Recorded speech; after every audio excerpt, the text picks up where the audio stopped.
Comme chaque vendredi, on part s'aérer quelques instants avec un air de campagne. Ce soir, rencontre avec une paysagiste qui s'est installée depuis un an à Saint-Aubin-Châteauneuf dans l'Yonne.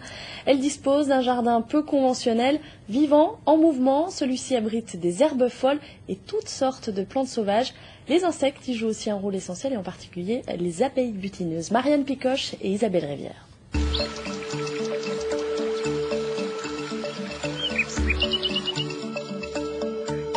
Bonjour, un air de campagne vous invite à découvrir le jardin des Petites Ruches à Saint-Aubin-Châteauneuf. C'est ici, dans l'Yonne, aux portes de la Puisaye, que la paysagiste Céline Loqueville s'est installée il y a un an. Elle a créé sa propre activité autour de tout ce qu'elle aime, notamment les fleurs sauvages et les abeilles, mais aussi cultiver, bricoler et transmettre.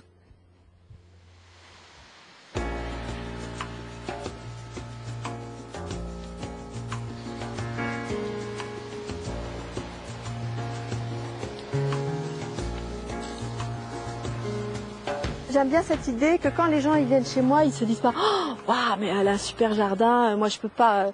J'ai envie que quand ils viennent là, ils se disent oh bah finalement c'est quelque chose que je pourrais faire chez moi quoi, c'est à ma mesure. Voilà.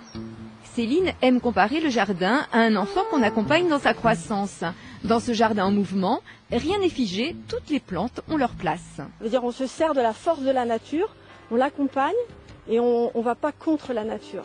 Voilà, ça c'est très important en fait. Ça veut dire on regarde ce que la nature nous propose. Donc essayer de garder ce qui est bon parce qu'elle nous fait toujours des cadeaux la nature. Quoi. Elle nous apporte des graines, elle nous apporte des petites plantes qui poussent spontanément. Et puis pas vouloir désherber tout le temps, empêcher le jardin de bouger. Rencontre avec une nouvelle copine de Céline. Ce réséda, il est extraordinaire parce qu'il a fleuri depuis le mois d'avril jusqu'à maintenant, donc mois d'octobre. D'avril à octobre, il est en fleurs tout le temps. D'ailleurs, on le voit. Donc là, dans la journée, quand il va faire un petit peu plus chaud, on va voir les bourdons. Ils vont venir se poser là sur les fleurs et ils vont butiner toute la journée, ils butinent. Donc je me dis, pourquoi installer des fleurs pour les insectes puisqu'il y en a déjà plein qui poussent toutes seules, c'est gratuit, il y a juste à les laisser pousser. Les insectes favorisent les échanges dans le jardin, à commencer par les abeilles pour qui Céline s'est prise de passion. Elle capture les essaims à la demande des particuliers et fabrique des ruches, tout un savoir-faire orienté vers la préservation de l'espèce. Et ça c'est une petite ruche, un petit essaim que j'ai attrapé au mois d'août. On fait tout ça en un mois et demi à peu près.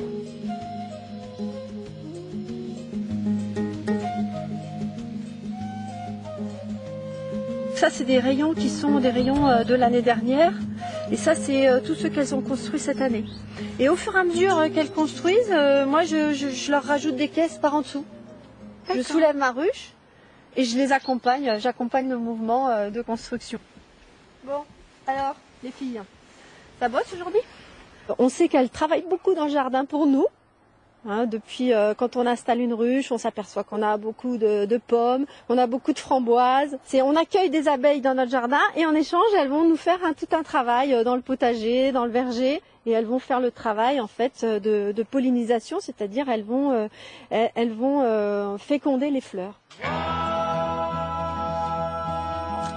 Tirer parti de tout ce que la nature produit, l'enseigner, en faire son métier, c'est le pari de Céline.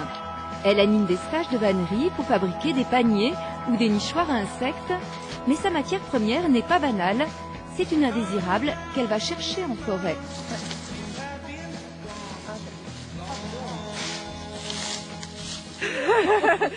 Les gens ils nous disent toujours si vous voulez des roses, vous pouvez venir chez moi, vous pouvez en prendre autant que vous voulez, il n'y a pas de problème. Ça les étonne un peu les gens, non? Ouais, ça les étonne toujours, ils disent mais vous faites quoi avec ça? Des paniers. Ah bon? Céline se rend à domicile et prodigue des conseils à tous ceux qui veulent jardiner autrement.